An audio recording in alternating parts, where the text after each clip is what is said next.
Anyone with an idea and a computer can self-publish a novel, but it takes someone like Hugh Howey to do this well.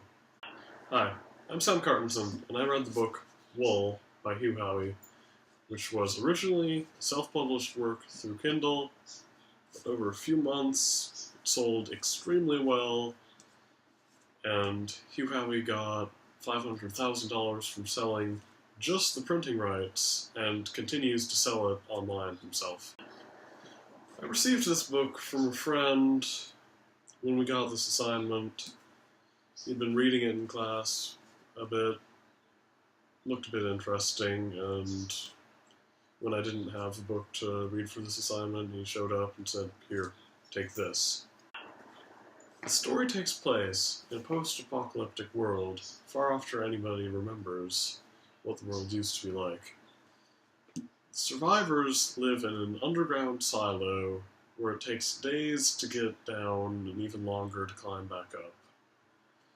The heroes try to find answers to forbidden questions and find it may have been better for everyone if they hadn't.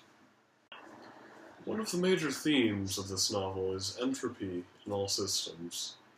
The silo and its people are always being worn away, both physically and socially.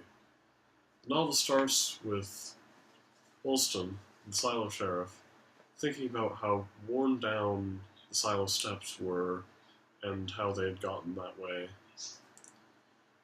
And over the course of the novel, many people in major positions die, and their replacements have even less knowledge of their world and how it works.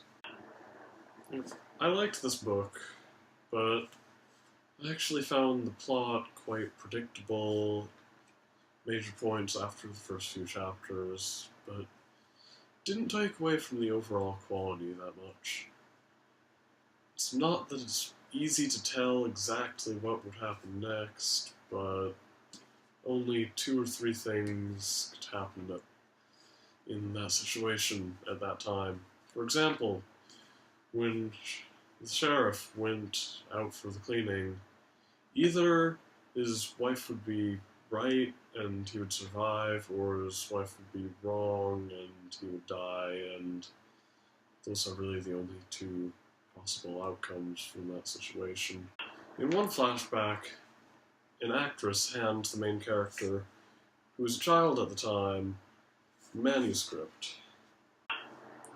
She reached out and touched Juliet's cheek. This time Juliet didn't pull away.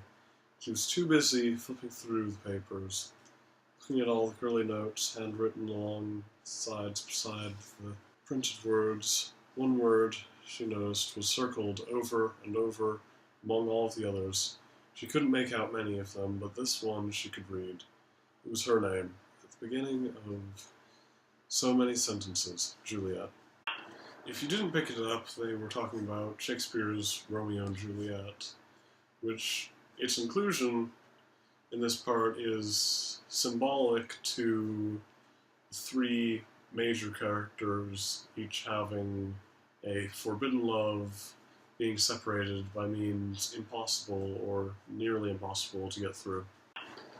This book has become so successful that there's a movie adaptation being worked on right now, set to be in theaters in 2015, and already announced who will be directing and writing the screenplay.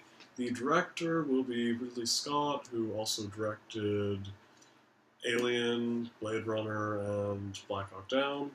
And the screenplay will be written by Steve Zaillian, who also wrote the screenplay for Schindler's List, Mission Impossible, and The Girl with the Dragon Tattoo. So it's gonna be a good movie. Pretty sure.